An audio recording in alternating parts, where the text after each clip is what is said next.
Ça qui pas bon pour soi, pas bon pour cana.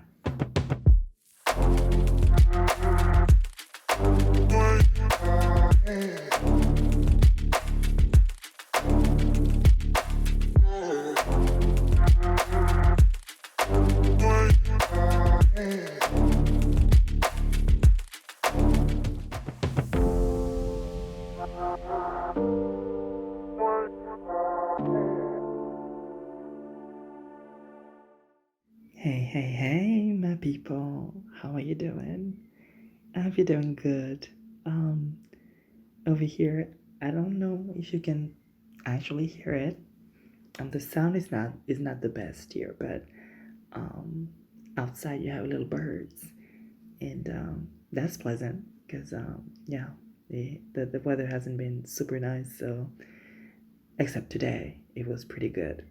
Well, yesterday too. So, but anyway, we're not here to talk about the weather. It's just pleasant to have that kind of sound right now. Yeah, I have a whole bunch of stuff to do, so today I really want to make this like a super short episode.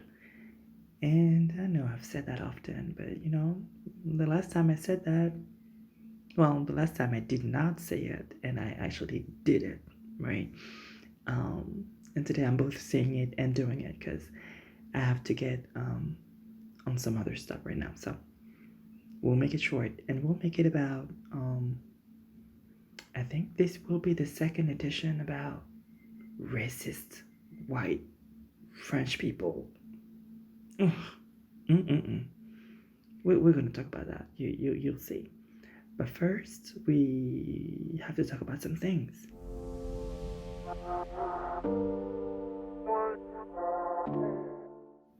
Do you have some coins? Because I do need some coins, right?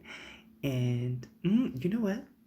Actually, if you are a white person, specifically a white French person, and you do have extra coin, and you are, aware of the history of our country, and you are aware of the actions of the French government on marginalized people, then maybe if you have an extra coin, you won't feel weird parting with it. I'm talking about extra. I'm not talking about taking the food, off of your plate. I'm talking about an extra coin. Send it my way. You know, just feel free. Feel free. I'll take care of it. But yeah, we're not gonna call that reparations because that's not how it works. But I'll take the coin though. All right. If you want to help out, you can go to ftnpod.com/donate, I believe. I am never sure. But if you go to ftnpod.com, you will see the donate button at the top, and you can donate any amount you want. If you want to do a more, regular type of donation, you can do that with Patreon, and it starts, at $2. Just $2, baby. And you can go to whatever you like. The sky's the limit. So feel free. And if you don't have the coins, which is absolutely understandable, or if you don't want to part with your coin, but you do have some time, you can share this podcast. You can leave a review, a 5-star review, okay? And send it to a friend. Let people know that, you're listening to my voice here. And yeah, that'll be cool. And that is free. Absolutely free. Okay. Yeah, please do that, and thank you so much for your support.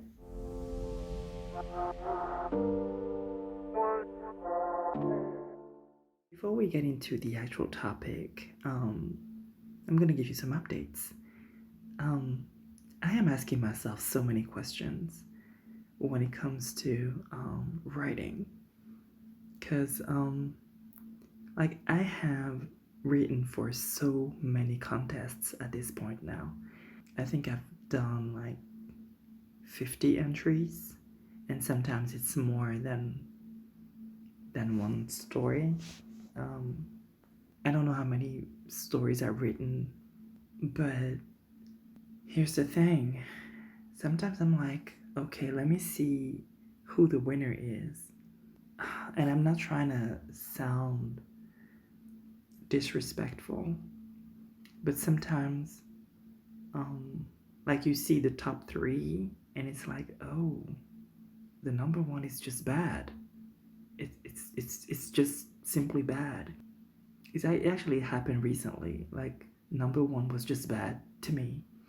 Number two was like, okay, I see what the person did. I'm not resonating with um, the content, but I cannot deny the person's work, right? You see the difference there? So it's not like, oh, I don't like it, so it's bad. That's not at all what it is. It's like, okay, I'm not really liking this type of these types of images. I'm not really enjoying this way of talking, but I do see that a person put work into this, and so I get it. I get why it was selected. And then number three on the list was great. Not only was their work, but the imagery was pleasant, and the story went somewhere. So you had a mix of a plot, you had beautiful imagery, and you also had, the person was actually working with the words. Now, here's the question, and I know how some people are going to take this and going to pretend that this is about not winning, or that this is about being jealous or whatever. That's not it at all. But sometimes I'm like, okay, I'll also talk about the times where I'm like, well, yeah, that was not good, or that was not good enough. The level was not high enough for this type of contest. Like I can actually say that, okay? So I wanna start with this. And sometimes it's like, you it's like, okay, people have resonated with my work. My work has been seen, and I see the comments, like when it's public, right? I see the comments, I get like reviews and things like that. And then contest results come in, and it's like, whoa, what is this? And I don't want to. I mean, I suppose there's no way of saying this that's disrespectful or hurtful potentially to the actual winners. But sometimes, yeah, it's just not that great. It's just not that great. Um, and they don't have the same comments. They don't have the same reviews. They don't have all of that. And because my work tends to be heavily um, Caribbean and black, right now I'm like, okay, how much is this potentially hurting me? Because we seem to be in this era when white people don't want to hear about their whiteness, right? Um, there was this white lash, this post Obama white lash that got Trump into office. And then all these minority movements where people were like, hey, we exist. And because we have social media, because we all have access to a mic and a platform of some kind, because we all have access to this. So it's not just people in power who are able to speak publicly. So marginalized people have been able to, be present. And it does make white people nervous and or angry, right? And I do feel, and I don't have numbers for this, but it's just an observation. I feel like we are at a point right now where, because marginalized people are so vocal and are like actually taking up space, we are seeing that white lash. We are seeing that thing, and it's more or less silent, but people are like, well, yeah, all that black stuff, let's push that to the side. And actually, you get people who masquerade as people of color.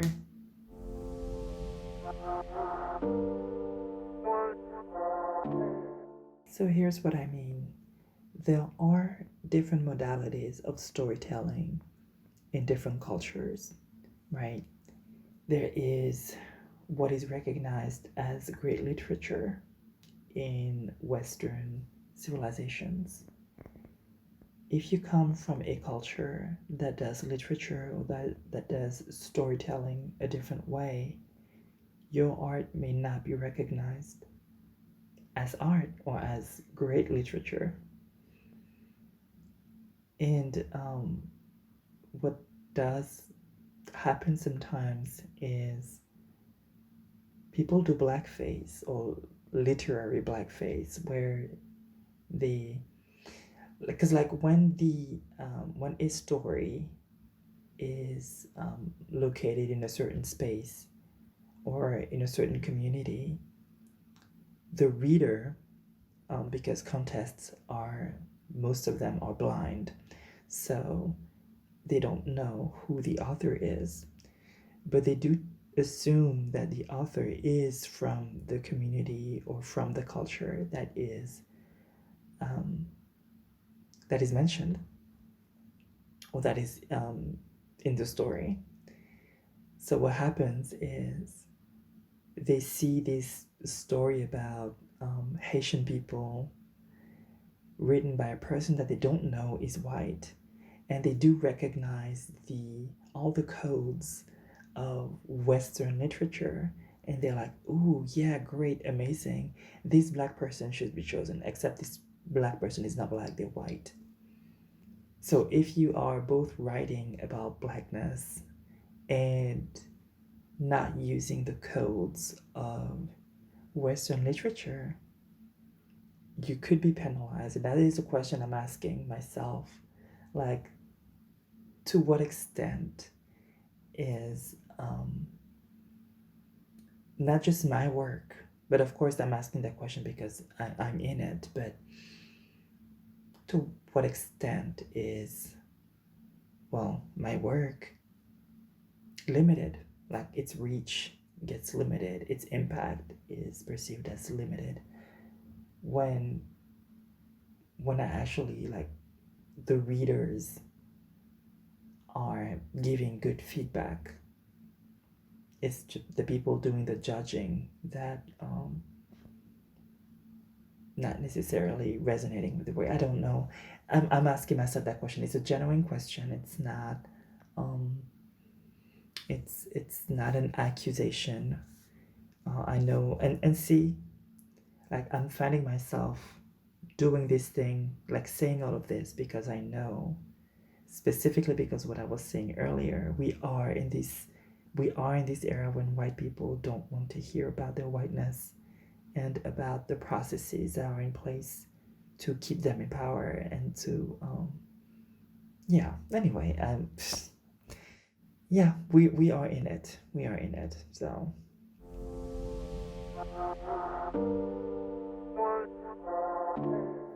let's move on to the main topic today. Um, I actually wanted to talk about. I actually had the title. It was the sliding scale of femininity in the trans community, and I think we're actually gonna keep that topic for the next episode. But today I want to very quickly talk about the events, about Kanaki. And really, um, it's a little broader. So if you are new to this podcast, Hey, I did not even introduce myself at the beginning. Hey, I'm Lily, your favorite black transsexual auntie. And I am from Guadeloupe, which is a French territory, like one of those overseas territories. And France actually controls 12 of those. So you have Guadeloupe, Martinique, French Guyana, where the spaceships are launched from. You have well, the French ones. You have Reunion Island. You have Mayotte. So these five are five departments, and you have Saint Bart, Saint Martin, Saint Pierre et Miquelon, Wallis et Futuna. You have also French Polynesia. Well, all these islands. You have Kanaki, which is New Caledonia, and you have, I don't know how to call them in English, but these islands next to the South Pole. And that's a lot. That's a lot, and not all of those have a history of slavery, but all have a history of exploitation somehow. Because the main thing I wanted to talk about today was what's going on in New Caledonia. If you're French, you have most certainly heard about the unrest over there, and if you're not, well, now you're learning about it.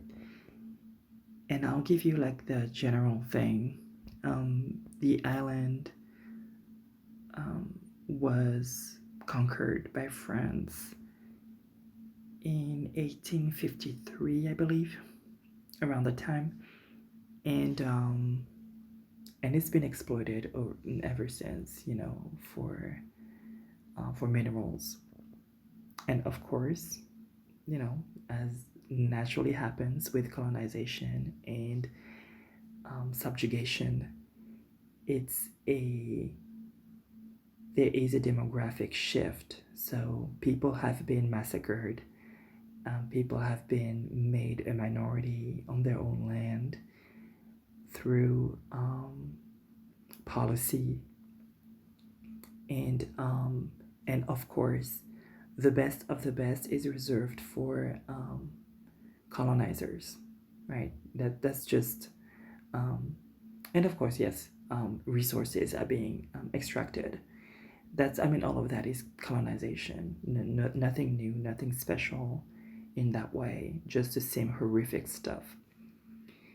And except the Kanak people, the local people, are like, okay, we want our independence. And it's been on the table for 40 years, approximately. And now what's happening is, essentially, there was a vote to decide whether or not Kanaki was going to be independent. The people on the ground were like, it's not the right time. Like the last vote was during COVID. It was like, no, the conditions, the situation is not right. We need to push the vote back. And France, like all colonial powers, said, no, you'll do it my way. We said we were going to have a vote. Here's a vote. And now, 2 years, I believe, 3 years later, 3 years later, we are having a law, like in France, to authorize people who've been there, who've lived in New Caledonia, in Kanaki, for 10 years or more, to allow them to vote locally. What that does is it reinforces colonial power over there. So people are asking for independence. It's a no, all right? But then we're going to double down and make it and make our power stronger. of colonial power stronger. I think it's a slap in the face, and it's part of colonial violence. And of course, what happens is the media makes it sound just like what is happening with Palestine.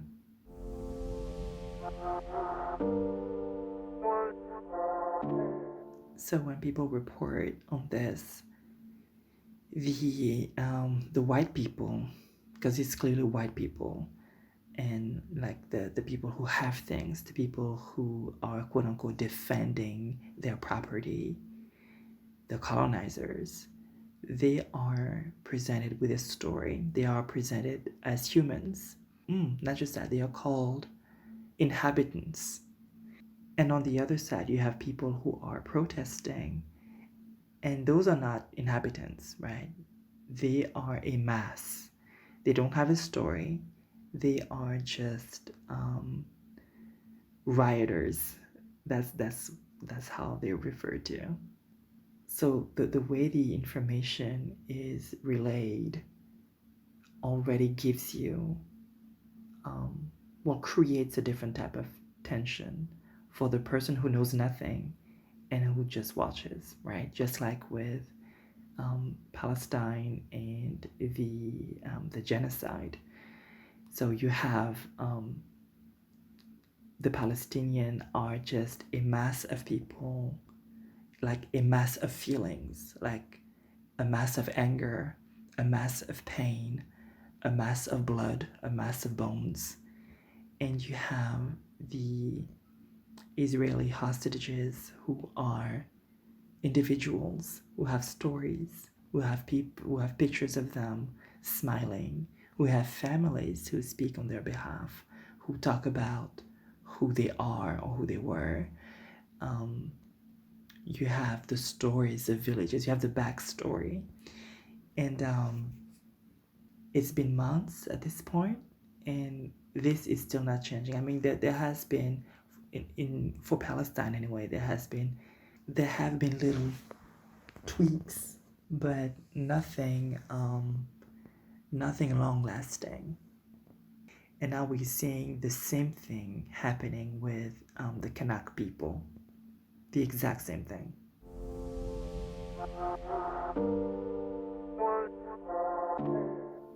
But this is the part I really want to get into, and it's French people's response. So if you go online, if you go under any post that talks about the situation in Kanaki, but really about any situation in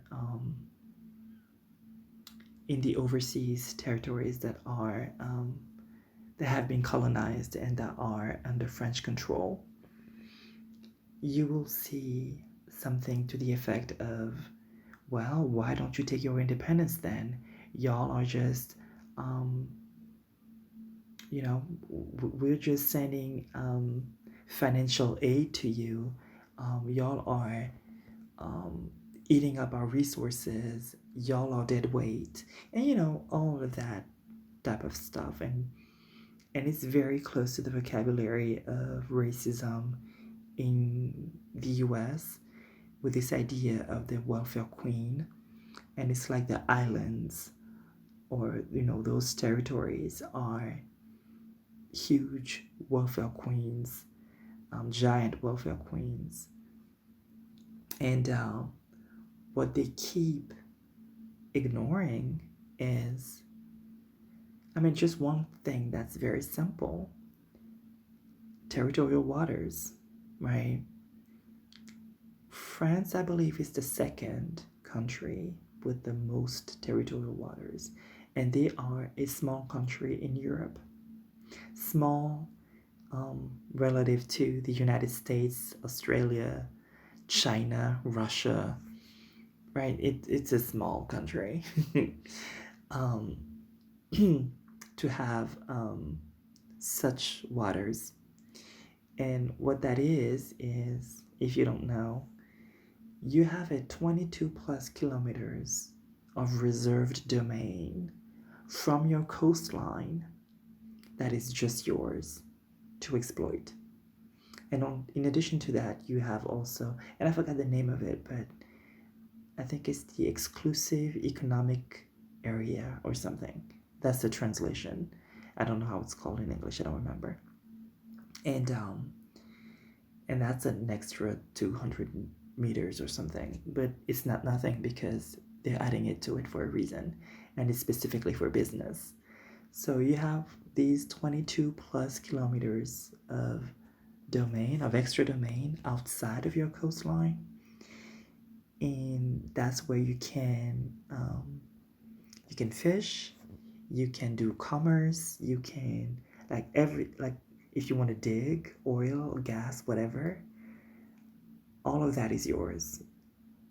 And France has, because of the territories overseas, in the Americas, in around Oceania, around